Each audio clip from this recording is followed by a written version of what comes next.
Assalamualaikum warahmatullahi wabarakatuh. Anak-anak, mari kita belajar tentang konsep wilayah dan tata ruang. Sebelum kita masuk pada topik pembelajaran kita hari ini, coba perhatikan gambar yang ada di samping ini. Oke, gambar pertama menunjukkan wilayah apa? Tepat, wilayah perkotaan. Nah, selanjutnya coba perhatikan gambar yang kedua. Menunjukkan wilayah apa? Betul, wilayah pedesaan. Nah, dari sini kita bisa tahu ya, wilayah pedesaan dengan wilayah perkotaan ini memiliki perbedaan dan tentunya ada batasan. Oke, selanjutnya kita akan mendefinisikan wilayah. Menurut Tyler, wilayah merupakan bagian dari permukaan bumi yang berbeda dan ditunjukkan dengan sifat-sifat yang berbeda dari lainnya. Selanjutnya, pengertian wilayah berdasarkan Peraturan Pemerintah Nomor 47 Tahun 1997 bahwa wilayah adalah ruang yang merupakan kesatuan geografis beserta segenap unsur terkait padanya, yang batas dan sistemnya ditentukan berdasarkan aspek administratif dan aspek fungsional. Dari dua definisi tersebut, kita dapat menyimpulkan bahwa wilayah merupakan ruang di permukaan bumi yang memiliki ciri atau karakteristik tertentu atau khas dibandingkan dengan wilayah-wilayah lain di sekitarnya. Wilayah dibedakan menjadi dua, yaitu yang pertama ada wilayah formal atau uniform region dan wilayah fungsional atau nodal region. Kita bahas yang pertama, yaitu wilayah formal atau uniform region. Nah, wilayah formal ini biasanya didasarkan atas dasar keseragaman atau homogenitas tertentu. Jadi, biasanya ini dicirikan atas dasar karakteristik fisik yang sama atau sosial kebudayaan yang sama.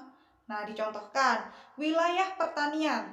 Secara fisik kita akan memandang hamparan sawah yang sangat luas dan memiliki kesamaan. Kemudian contoh selanjutnya adalah wilayah suku Baduy misalkan. Maka di sana merupakan suatu ruang yang ditempati hanya oleh suku Baduy. Nah, ini contoh dari wilayah formal atau uniform region. Oke, yang kedua yaitu wilayah fungsional atau nodal region. Nah, wilayah fungsional ini dicirikan dengan adanya kegiatan yang saling berhubungan antara beberapa pusat kegiatan secara fungsional.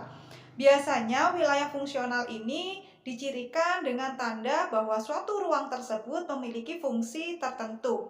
Saya contohkan, yaitu wilayah Jabodetabek. Adanya kegiatan yang saling berhubungan antara Jakarta, Bogor, Depok, Tangerang, dan Bekasi. Nah, itu Jabodetabek. Kalau secara alami, contohnya adalah hutan sebagai wilayah konservasi. Nah, ini termasuk wilayah fungsional. Nah, apakah sudah paham terkait dengan konsep wilayah, baik wilayah formal maupun wilayah fungsional? Oke, selanjutnya kalau sudah paham, kita lanjut ke kosakata berikutnya. Ada wilayah, ada juga perwilayahan. Kalau wilayah disebut region, kalau perwilayahan disebut regionalisasi. Nah, perwilayahan itu apa? Perwilayahan itu merupakan pembagian wilayah. Jadi wilayah itu terbagi atau dibagi berdasarkan kriteria tertentu. Namun, dalam pembagian wilayah ini perlu diingat bahwa setiap wilayah memiliki karakteristik yang berbeda dan potensi yang berbeda. Sehingga dalam pembagian wilayah atau perwilayahan harus didasarkan pada kondisi wilayah masing-masing. Selanjutnya, contoh dari perwilayahan itu seperti apa?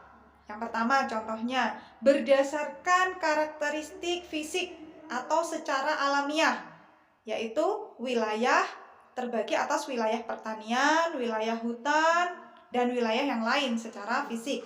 Kalau secara letak geografis, misalkan pembagiannya berdasarkan letak geografis, contohnya wilayah Asia, kemudian ada wilayah Eropa, dan lain sebagainya. Nah, itu contoh dari perwilayahan. Mungkin kalian bisa menemukan contoh-contoh yang lainnya ya. Itulah tadi pembahasan terkait dengan konsep wilayah dan perwilayahan. Terima kasih, sampai jumpa. Assalamualaikum warahmatullahi wabarakatuh.